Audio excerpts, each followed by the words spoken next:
تعدادی از سیاسون اصطلاح بیرون از کشور تجمعات دارند این روزها. او تجمعات هم تجمعات فیزیکی نیست، من که آنلاین جمع میشه.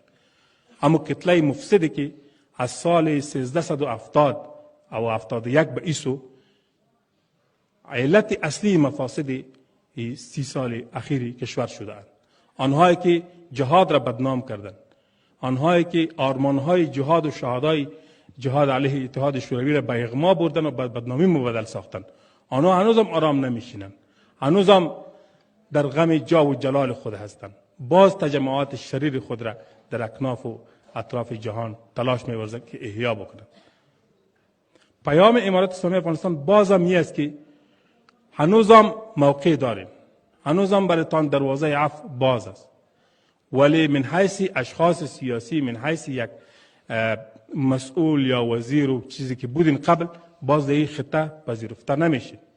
ملت از شما خاطرهای بسیار بدی را دارد. عامل یقین بکنید که عامل 20 سال گذشته که آمریکایی ها آمدن اینجا مسلط شدن، تمام امکانات خود را به کار بردن، بازم نتانستند که اقلا فساد را جلوگیری بکنن، ام فساد اداری را که اداره خود نمیخواست. عامل بزرگ امی کتله شریر بود که در اونجا وجود داشت. اینهای بازم دعوای از این را دارند که افغانستان را اشغال میدانند و در صدد تلاش نجاتش هستند. پیام امارات اسلامی افغانستان بسیار واضح است. بازم دروازه عفو باز است. اگر استفاده نشه، دمی حالت شرارتتان به گور خواهد رفتین، آرمانتان را هم به گور خواهد بردین. ملت دیگر شما را نمیخواه.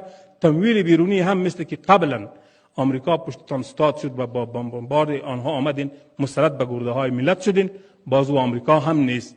امروز آمریکا هم قدمات مرد، خلاص شد. آمریکا در 100 سال باز نمیتونه افغانستان را مورد تاز خود قرار بده ان شاء الله تعالی. دیگر ابرقدرت هم وجود نداره که علیه افغانستان و افغان‌ها قد علم بکنه. پس تمویل بیرونی خود را به کلی از دست داده این. نباید به امید کدام مقتدر دیگر بشینین و باز علیه ملت خود دست